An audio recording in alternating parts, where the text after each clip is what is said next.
Пешеходам в Бишкеке пора научиться летать. На дорогах автомобили и большие пробки, а на тротуарах электросамокаты и скутеры. Последние даже сбивают людей. Моя мама гуляла по улице Магистраль, Токумбаева, пересечение Малдыбаева, вот где мост. И на нее наехал самокатчик.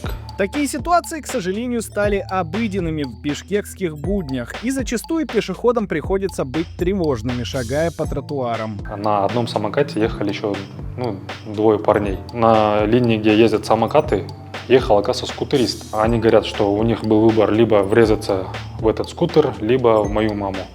И в конечном итоге они, оказывается, выбрали маму и решили в нее влететь. В Кыргызстане с 7 апреля 2025 года действуют правила, приравнивающие электросамокаты к пешеходам и ограничивающие их скорость до 25 км в час. Депутат Дастан Бекешев считает, что они требуют доработки, и уже разработал законопроект, который, по его словам, может навести порядок. Я считаю, что это неправильно, что мы приравняли их самокатчиков к пешеходам. Дело в том, что пешеход двигается со скоростью 6 км в час. Что касается самоката, он может и 40 км в час набирать. Дастан Бекешев предлагает разделить электросамокаты, скутеры и другие средства передвижения на две категории. Те, что развивают скорость до 25 км в час, смогут передвигаться без водительских прав. Для более мощных, свыше 50 км в час, потребуется водительское удостоверение. Парламентарий настаивает на обязательной регистрации таких транспортных средств. Я вообще предлагаю исключить их из категории пешеходов,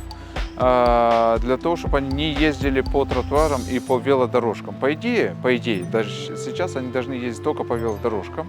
Там, где нет велодорожек, они должны убедиться, что нету пешеходов и могут ездить по тротуарам. Но я говорю, нет.